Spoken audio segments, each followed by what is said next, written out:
If you did not get one of the supplements that I was handing out tonight, if you just raise your hand real quick, and we'll make sure you get a copy of the extra sheet of paper that I was circulating tonight. I think we got to most everybody as folks were coming in this evening. I apologize for not getting this to you. This is kind of a late thought on my part in terms of wanting to do this. The more I studied the material that we have on the subject of prayer and providence, because now we're getting to the providence part of the conversation, right? We're getting into the discussion of how does providence work, and that in many ways is the most complicated of the two. And so I want us to maybe take a step back from the study itself, and let's just talk about providence for a little while tonight. And let's talk a little bit about how providence works, and if we can come up with some kind of biblical definition for it. Because the truth of the matter is, we use the word providence as if it was on about every other page of the Bible. And yet it's only found twice. To my knowledge, the word that we get our word providence from is only found on 2 occasions in Scripture, and neither one of them really the way we use it in some senses. Let me share with you, and if you want to open up your worksheets that I handed you tonight, so we're looking solely at the one I handed you this evening, or you picked up, and again, if you'll raise your hand if you don't have that yet, I'll bring you a copy. We got plenty of them. But that's the one we're going to look at together this evening as we work together through this aspect of the study. And I'll show it to you on the screen as well, and as we work through it and talk about these things. So, in terms of its use, here are the 2 passages that I'm aware of that use the original Greek word that eventually becomes translated providence for us. And here are the 2 occasions. Let's go to Acts chapter 24 and verse 2 to begin with. Acts chapter 24 and verse 2.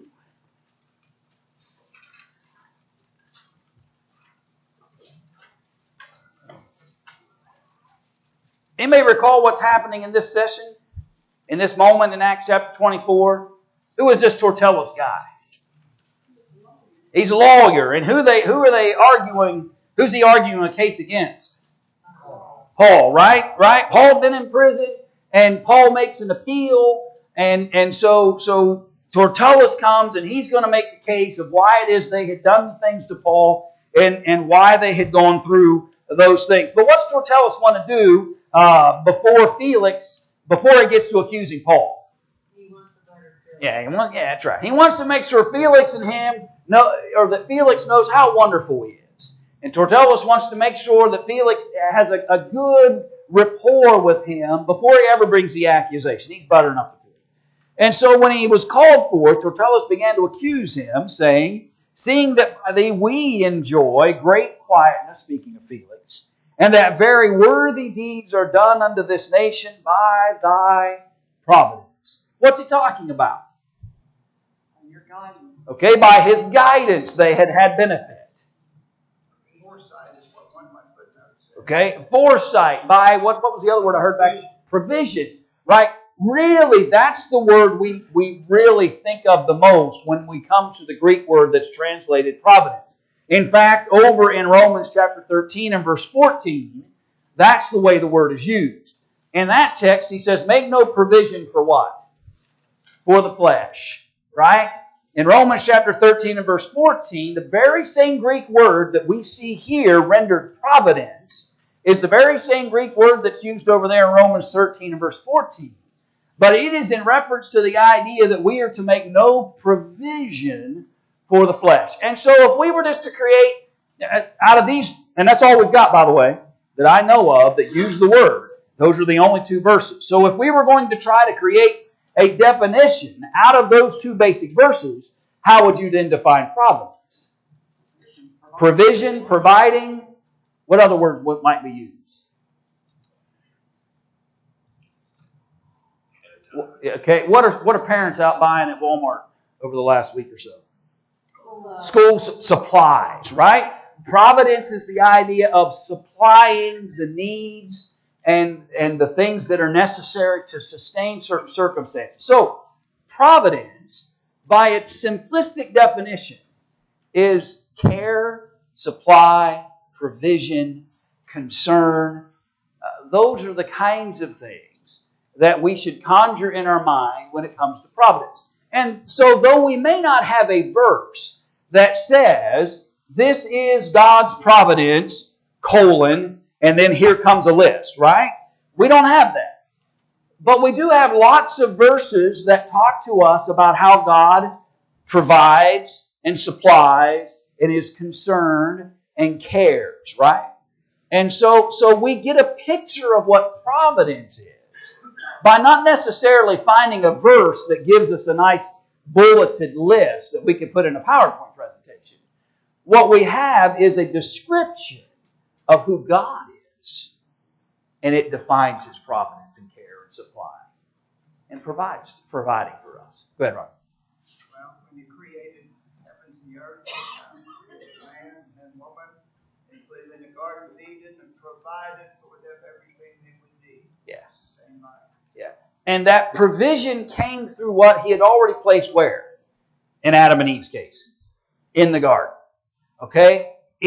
What the miraculous part of that moment was Him speaking into existence His creation. From that point forward, the garden was completely capable, because of the way God designed it and created it, to continue to supply and provide for the needs of Adam and Eve. I thought I saw him. Go ahead, Jim. Also used by His authority to receive these things. Yeah. Well, and there's a context of that in the passage. I don't know that the word has the same context or narrative to it in relationship to that. It's more of a general sense of His provision. And so, going into the worksheets I handed you, we often define it then, or generally think of providence as the non-miraculous manner that God cares for mankind. Define miracle for me. Something out of the ordinary, unnatural, in some senses. It defies the law of nature. Okay, defies the laws of nature, which is kind of what we're looking at here. What else? What do you think of? It's special. Okay, it's different than what should be commonly thought of or understood should happen. Something you normally wouldn't see. Okay, you wouldn't necessarily see a progression of things. It's, in many cases, miracles were generally instantaneous. You go almost from one state or condition to an instantaneous state or condition of something else. So, without chasing the path of talking about miracles, understand that there is a difference between God providing a miracle and God's generic providence and care. God is able to supply our needs without having to breach the laws of nature. God is able to provide, to supply, to care without the need of breaching any of the natural laws that He has established. When Lazarus is told, "Come forth," he's breaking the laws of nature, right? He's breaching the natural manner in which He has established within His creation. When He takes somebody who is sick with leprosy and instantaneously makes them clean, He has breached what would naturally be expected. That's a miracle. But through the process of time and medicines and care, God can providentially aid and assist and help mankind without ever having to breach nature in order to do it. With painting with the big brush, that's the basic distinction. The basic difference between a miracle and God's providence is that God can provide, God can supply, God can care, God can express His concern through providence without ever having to break natural laws in order to accomplish that. Now, Man has changed the definition of miracle now. Yeah. And that creates our own set of problems because we see somebody catch a football behind their head, do 3 twists and score a touchdown, and we call that a miracle. And that's a mistake. We define things in the wrong way. And therefore we get the wrong impressions sometimes about how God has worked and will work and does work and those kinds of things. But His providence is real. And He's perfectly within His ability to provide without having to ask Him to perform a miracle. The challenge with prayer, let me make a connection for you real quick, and Lord willing, Sunday I'll go back to our original material and we'll get back into the conversation of connecting prayer and providence. But what I appreciate about understanding the difference between miracle and providence is I need to be careful in some senses that my prayers are asking for God to provide, not perform a miracle, if you understand the difference. Sometimes I think what we're asking God to do is perform a miracle. Perform a miracle for me, Lord. Do something beyond your providential care. Do something beyond what naturally should be expected. And sometimes maybe what we're asking for is a miracle rather than His general care. And then we get disappointed because He didn't perform a miracle. And so, now I readily admit, though, sometimes when it comes to what should naturally be expected and what should not be naturally expected, I don't always understand the difference between those two things. I don't know that any of us. God does. God's able to distinguish between what was natural in a certain circumstance and what is beyond nature in a certain circumstance. But I don't always have the ability to discern those things. So I'm going to ask God to provide, supply, be concerned, and care about us, and use His natural system, if you will, of creation in order to fulfill it. I want to use one verse that's listed on this sheet, and that is 1 Corinthians 10, verse 13. And that helps me a lot. Yeah. There hath no temptation taken you but such as is common to man, but God is faithful, who will not suffer you to be tempted above that ye are able, but will with the temptation also make a way to escape that you might be able to bear it or endure it. Yeah. And I think where the problem comes in, it's there, and we don't see it. Yeah. It's there, and we refuse to use it. Yeah. So we have to make a decision ourselves. We even defend that verse. And sometimes why we refuse to see it is because we want Him to do it in some supernatural way, and rather than just the general care that He provides for us. If you take the comparison of an adult to a child and put God in of the adults. When our kids are growing up, many times they will ask us for things that aren't possible. Like, make the sun shine on a cloudy day. Do this, do that, do the other.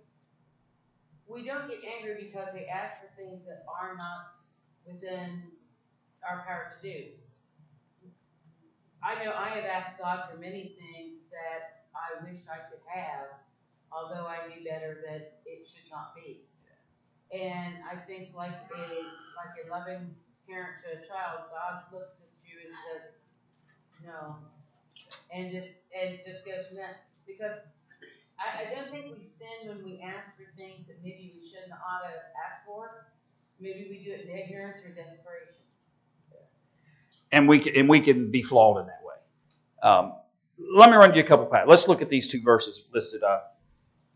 These two right. Well, those two right there.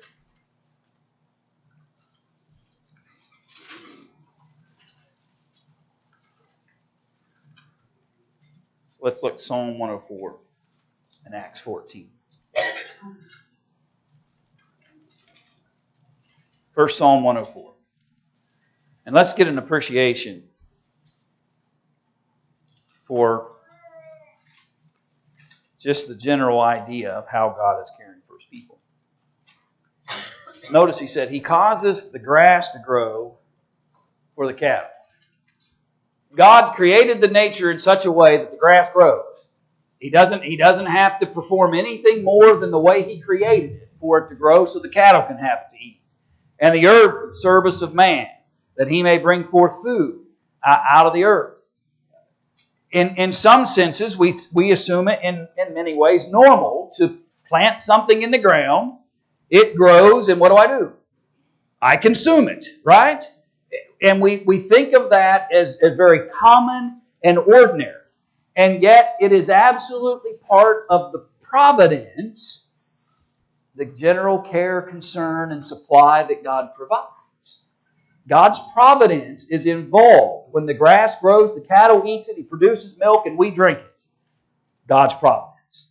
The grass grows, the cattle eats it, we slaughter Him, and we eat it, those of us who are willing to do that. Right? Providence. The herb grows, we use it, we provide it for food. Providence. God's able to absolutely and purposely provide and fulfill and supply man well within the very creation that He has given to us. Even in more modern times. Much of our, a lot of it, I guess, is much of what we have in our medical world is becoming more and more synthetic. I understand that. But there's some kind of base derivative of what God has created, whether it be chemical or whether it be plant life or whether it be animal life, or there's some derivative from what God has created that is the source of that. God can provide without having to perform a miracle.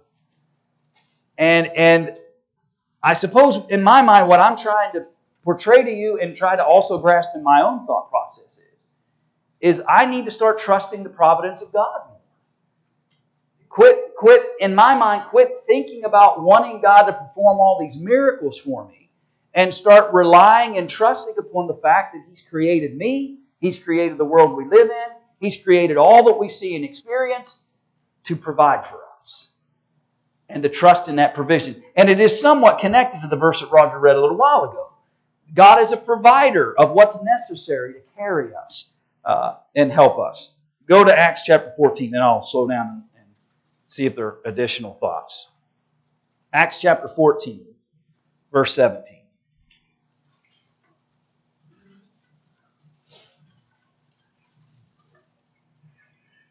Nevertheless, he left not himself without witness, and that He did good, and gave us rain from heaven, and fruitful seasons, filling our hearts with food and gladness. What do you think about that? The next time, well, I think it's raining right now. The next time it rains, don't complain. Say, look at that witness. Right? Look at the witness God's providing. Look at the testimony that's dropping on my head. Look at the testimony that's filling the puddles on the ground. Look at the testimony of how God has made His creation work and function. When it needs water, He waters it. He gives it the rain. The fruitful seasons come. You get a bumper crop out of your garden this year? God's providing. God's providing. Fill our hearts with food and gladness. And they are a testimony. They're a testimony to how God is sustaining. Yeah. And again, so when I trust in my, if I had a garden, if I trust in that to produce the tomato or to produce the cucumber, in essence, I'm trusting the God who set those things in order and who established the nature that allows for those things to happen. I'm trusting in the providence of God.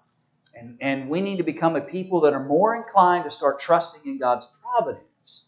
And again, less desirous of Him breaching nature all the time on our behalf. Ecclesiastes 3. In everything there is a season and a time to every purpose under the heaven, a time to be born, a time to die, a time to plant, a time to pluck, etc., etc. Yeah. He set these things in order. He's provided that for us. Yeah. And the interesting part is that no one is exempt, in a sense, from His providential care. He didn't establish a natural order of things and say, well, I'm gonna disallow certain ones to benefit from that. In Matthew chapter 5, verse 45, what did he say? The rain falls on the just and on the unjust, the sun rises on the righteous and the unrighteous, right? It doesn't matter. There are certain mannerisms or certain characteristics of God's providential care that's irrelevant to what kind of person you or I happen to be. It's going to be awful hard. I mean, He could breach nature and rain solely on my garden and leave the one 10 feet away dry. That would be, in some senses, a breach of nature. Although we've probably seen some interesting dividing lines of where rain has fallen and where it doesn't fall. But you understand what I'm trying to say. God isn't without power to perform a miracle. But when it comes to how He sustains and supplies and cares for men, it's His providence that's being engaged. And everybody gains the benefit of that. And yet there is a peculiar care that He provides for His children. Notice in Matthew chapter 6, verse 33.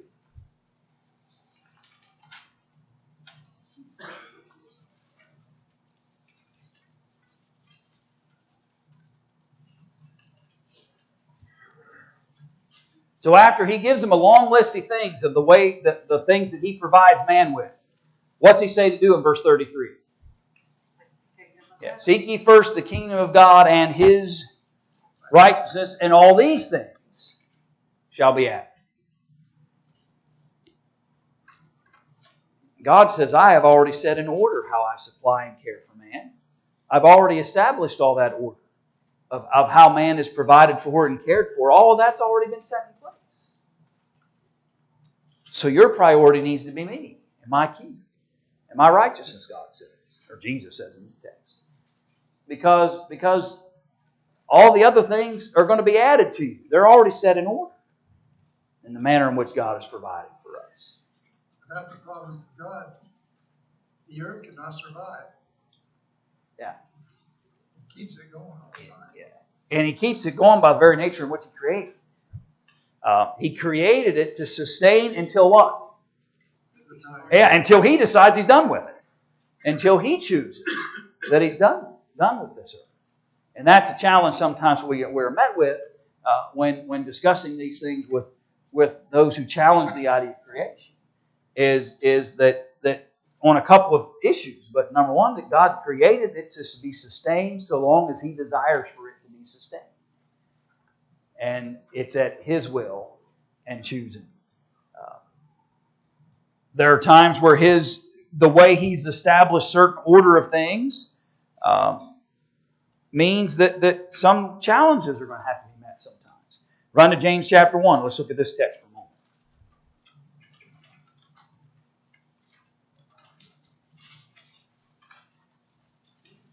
James chapter 1, verse 2.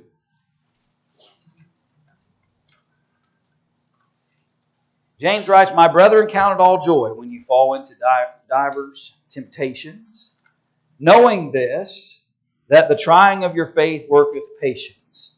But let patience have her perfect work, that ye may be perfect and entire, wanting nothing. Really in some senses, we can look at trials and challenges from two different perspectives. We can look at it from one perspective, which is very typical of people, and that is, why is God doing this? Why is God punishing me? Why is God allowing me to be hurt in this way? Why is God doing this to me? Or we can appreciate it from the aspect of those moments are meant to try my faith so that I can work patience and let patience have her perfect work, that ye may be perfect and entire, wanting nothing. You've heard me say similar things before, but let me remind you of a basic concept I think we have to remember. If God had wanted puppets, He would have created puppets. And I don't say that flippantly, I say that in reality.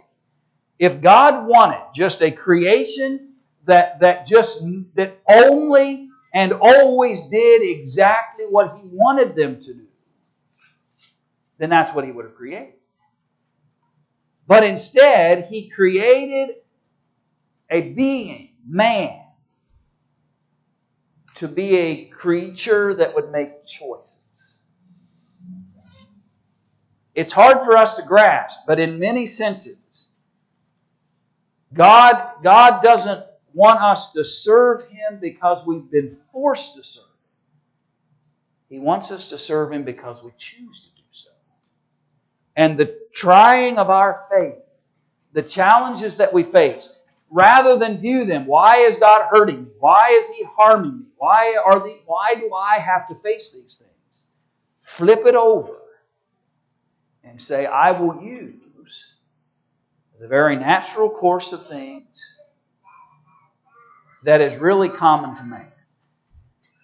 I will use those to build my faith and work out patience in my life and perfect me as a child and follower and believer of the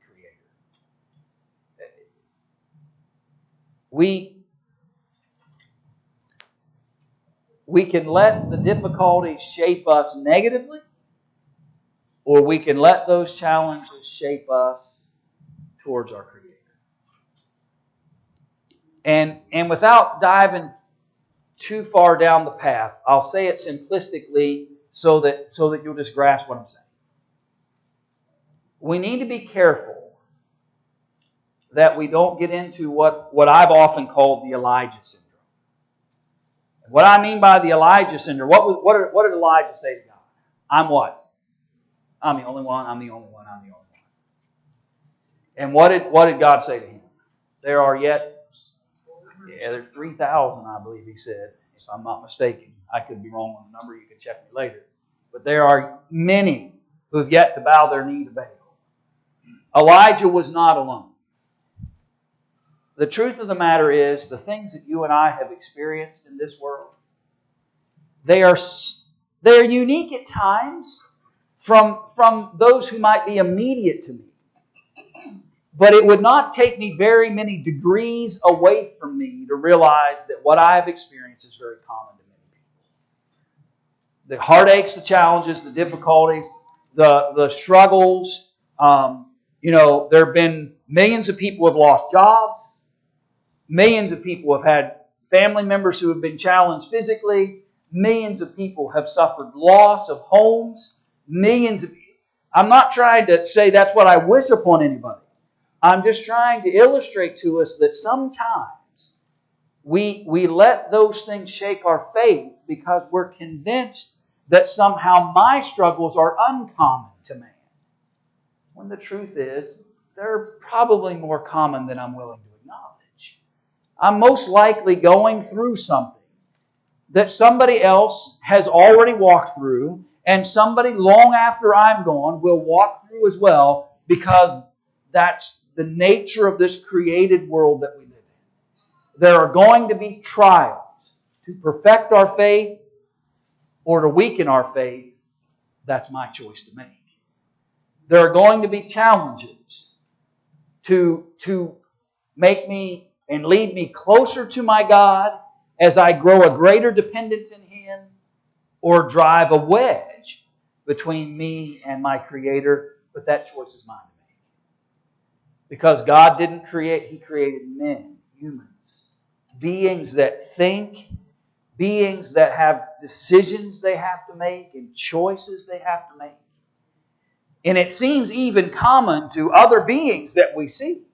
If, again, you look at Satan himself, you look at other angelic descriptions that are within Scripture, and we get an imagery of beings that have had choice, abilities to make decisions. God wants people to choose Him, not just forcibly honor Him. And that's why I believe He has established providence. He's established a natural, created way to sustain man in general. And there are certain conflicts and challenges that arise that is common to that creation that we're all going to experience. And from the moment that sin entered the picture, man was going to what? He's going to sin, and because of sin, he's going to die. Okay? There's an end. That's the way, the natural course of things God from that point forward, established. And we live within the confines of those things. And so simply because we don't feel like I'm being provided for in the measure or manner in which I would like, doesn't mean God's providence is going away. I've got to choose how I view those things. Paul said, I'm content in whatever state I'm in. Yeah. That's what he's happy no matter what situation. Yeah. Whether I abound or I'm abased. Either way. And I'm not downplaying the difficulty of those things sometimes. I'm not trying to act as if it's as simple as this conversation we're having tonight about it. But it's something we've got to come to terms with. Because I have seen too many people walk away from their faith because they've determined that they've gotten a raw deal. That they are suffering beyond what others have suffered. And therefore, why should I trust in the providence of God? And that's a mistake. Go ahead, Bob. The fire that purifies gold, make it pure, is the same situation here. Temptations, different from many kinds of temptations that you face, purifies you as a Christian, purifies your faith, makes you grow pure, stronger Christian. Yeah. God's not working in us to make us happy. He's working in us to fulfill His purposes. Yeah. And there is a challenge we have, Gary, sometimes in that anytime we believe I'm not happy based on my standard of what I believe happiness should be, then somehow God has failed me. And we forget that He's not here for our good pleasure. We are here for His good pleasure. And that's an order issue that sometimes we mistake. And it creates challenges in how we understand concepts like providence along the path. Any other thoughts? Sometimes I see your eyes and I hear you thinking stuff. I almost want to just drag it out at you. You mentioned about medications being synthetic. Yeah. But David said something Sunday evening. Water, H2O, it's that little electron that binds it together. God put that electron there. Yeah. And He made the elements. So it may be synthetic in that it doesn't happen naturally to our thought. Yeah. But they're derivatives of something that we're naturally established within. Yeah. Run to Ecclesiastes chapter 9.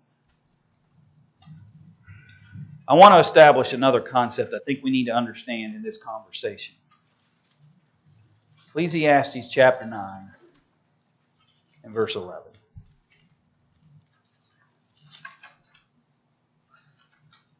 He says, I returned and saw under the sun that the race is not to the swift, nor the battle to the strong, neither yet bread to the wise, nor yet riches to men of understanding, nor yet favor to men of skill, but time and chance happeneth to them all. What I want you to appreciate from this text is what the wise man is trying to help us appreciate. That everything isn't the will of God.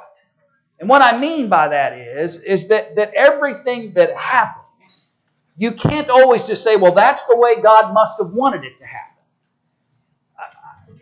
If I choose sin, God didn't want me to choose sin.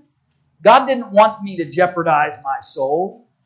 There are a lot of times where people will list all kinds of things, and in the first breath, they'll even acknowledge that what they did or the environments they were in or the circumstances they created themselves may even, in their own words, be sinful. And then they'll try to turn that, though, and say, well, but still it must have been what God wanted. And the writer of Ecclesiastes says that's not always the case. He says sometimes chance, time and chance happen to everybody sometimes. And there's no rhyme or reason for that. Sometimes the fastest runner doesn't always win the race. Sometimes the strongest guy in the room doesn't win the battle. Sometimes the smartest guy in the room doesn't gain the greatest benefit. Riches don't always come just because somebody has a greater understanding. It reminds me a little bit of what Jesus taught. There were some who came to Him, and there had been a tower that fell and killed some people in the New Testament. And some came to Him and asked who had sinned to create that problem. And Jesus' basic answer was, no one. No one in particular was responsible. It happened. And so though I recognize the nature in which God has created things, the natural way that He supplies and cares and providentially provides for man, don't always just automatically assume that that's how God wanted it to be. Because sometimes things just occur. And there was no force at work creating that moment to happen. I've stumbled into some good opportunities in my life that had nothing to do with anything but right place, right time. Ran into somebody that and that happens to people, right? You find a circumstance. A couple years ago, the lawn tractor that the Heasleys had left with Mo, I think Lawrence owned it for a while and left it down there, and Mo couldn't figure it out why he didn't use it. But I used that for several years, and it had to have been 30 or 40 years old, I suppose, by the time, and it finally blew up. I was in Columbus talking to a guy about the fact that my lawn tractor blew up, and I was going to have to look at what I was going to do about it. And you know what he said? I got one in the shed I'm trying to sell. And next thing I know, I'm heading to Columbus in a pickup truck picking up a used lawn tractor. Did I do something special to deserve that? No. Right place, right time. Coincidence. Sometimes that's the way things happen. So don't always try to attribute everything. Because here's what happens. Sometimes we can attribute things that really shouldn't have happened. Bad behaviors, and say, well, God must have just wanted it that way because that's what happened. We make that mistake. And sometimes we might make the mistake of giving credit to some kind of miraculous circumstance when truth of the matter is time and chance happen to people. So be cautious how we think of providence. Be cautious the manner in which we attribute certain things. Now, with that said, let me qualify it one half step. I will never call into question what God's doing for me or not doing for me. And what I mean by that is, I won't just automatically say, well, God didn't help me there, I just got lucky. I'll be cautious not to over-attribute, but I will always be cognizant of the fact that God is caring for me, and He's concerned about me. And yes, sometimes time and chance, most of the time, God's looking out for me. He cares for His creation, and He cares for His children. I understand this verse. Time and chance happens to everything. But ultimately, man does not control man. Right. Yeah. And I get what you're saying. You're saying, Bob. And it's a hard balance sometimes to recognize where time and chance and God reconnect. That's where you say that strong don't always win. Yeah. Swift don't always win the race. Yeah. Yeah. Brilliant person doesn't always win the plot or something. Right. And let me add the text out of Esther chapter 4 because it kind of is what we're talking about on the other side of this. Esther chapter 4, verse 14. You'll remember this phrase probably as soon as we pull it up on the screen or you look at it in your Bible. But remember, Mordecai sent word to Esther. Said, you need to get into the king and tell him stop this destruction of your people. Esther says, I can't go in there. It's been 30 days since he's even talked to me. I haven't been called to see him for 30 days. And if I walk in there, I'm liable to be put to death. And so this whole conversation has occurred. Now notice verse 14. He sends word, for if thou altogether holdest thy peace at this time, Then shall their enlargement and deliverance arise to the Jews from another place. But thou and thy father's house shall be destroyed, and who knoweth whether thou art come to the kingdom for such a time as this? So now let's balance Ecclesiastes 9:11 against Esther 4 verse 14. I'm not going to allow time and chance to shape my faith, because I'm going to acknowledge that sometimes some things just happen. And there was no rhyme or reason necessarily behind it. But I'm going to temper that with a recognition of who knows at times what God is doing and how He's working and how He's using, even within His natural laws, circumstances, people, places, to make provision for His people. So sometimes when it seems odd, I'm not going to let that diffuse and water down my faith. And when it looks like an opportunity, I may reevaluate and say to myself, maybe God has placed this in front of me, and it's time for me to step into this opportunity. And we're all kind of on our own a little bit when it comes to how we strike a balance between those two things. We cannot read the mind of God except what He has revealed to us. Yeah. We do not know how He provides for us. Yeah. We can say, yes, I think so. Right. We can't prove it. Right. We need to understand too, Brian. Yeah. We need to understand too that we must always acknowledge that God is sovereign over all of the creation. Yeah. And to not diminish what God may very well be doing. We don't know. And be willing to accept that. Maybe that's the hard part, is to accept the fact we're not always going to know. We're not always going to have it. I know we'd like it that way. I know we like to be informed. We like to know.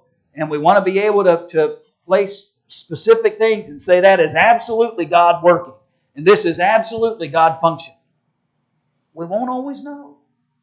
And we're going to have to kind of accept that a little bit. You probably, and I can go back to Bonnie's illustration about a parent and child.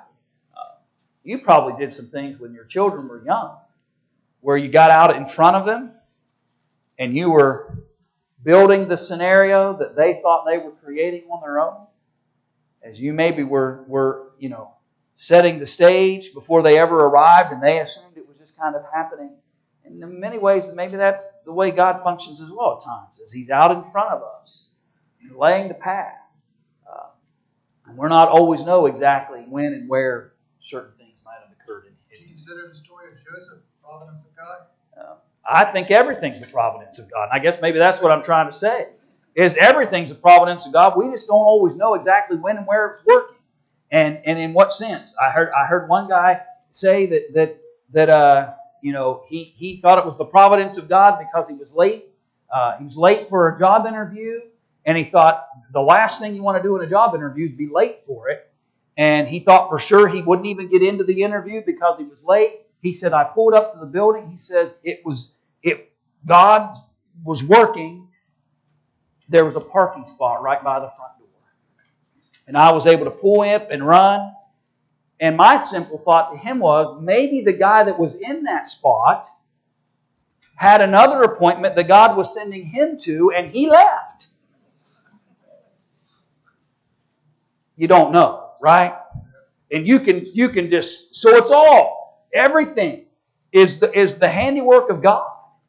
And we're not always going to be able to say this specific moment in time or this specific action but everything fits within the realm of the way God has designed and created this world.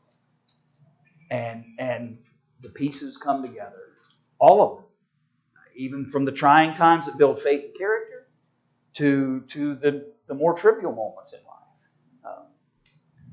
And at the end of the day, I will always be thankful. And maybe start even saying, acknowledge, Lord, I don't know. I don't know everything you may or may have done for me today. but I honor you for it. And I thank you for it. The invisible things that I may not have ever even recognized was your handiwork. I honor you for it. And live our lives maybe with that kind of mindset in relationship to it. Right. What the result of prayer is, and what we don't understand, is just what you're saying is a providence of God. That I think because we don't understand why of something is a providence of God, and if it's not a result that you might think it is from prayer. Yeah, and we'll make that tie stronger Sunday morning, Lord willing.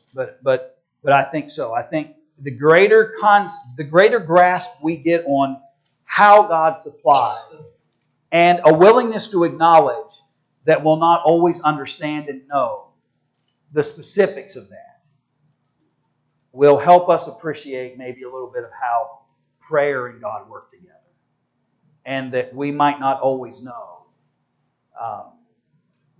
how and even if, in some senses, whether God reacted to the things we were praying about. And we'll try to make a stronger connection between those two things. And we're better off sometimes not knowing. And I don't know. Yeah, you're right. You don't. I think that at some point we've got to let God be God, and I got to be the man. I've got to be the person in this picture. And I think too often what happens is we struggle in the moments where, like Job at times, we believe we would have done a better job being God than we're doing being the person. And that's where we struggle. And that's where our challenge of prayer life comes in. It's a misconception of providence that often leads to failures in our prayer life. So if we get a better grasp on the basic providential care of God, and a willingness to accept the fact that we're not always going to be able to define it the way we would like, we'll be less reluctant to quit on prayer in that process. Sounds like a faith thing. Yeah, and I think we want to try to eliminate faith out of the picture, and that's another problem. Is we want it to be so concrete that we eliminate the faith altogether. We want it in black and white. Here's exactly how God's going to respond, react. This is exactly how He's going to function, and that's the way I want it. But that removes the idea of faith and confidence and trust. If it was all laid out in front of me exactly how it was going to be done every time, then where would the faith be? Right? Yeah. Okay. I'm going to briefly, okay, you can take these home with you, but I'm going to briefly touch on those basic aspects of how the will of God works Sunday morning. 5 minutes maybe 10, maybe 20. But as briefly as I can, I want to look at those four things and then move back into the text in about the spot that actually Randy left you off in on Sunday morning.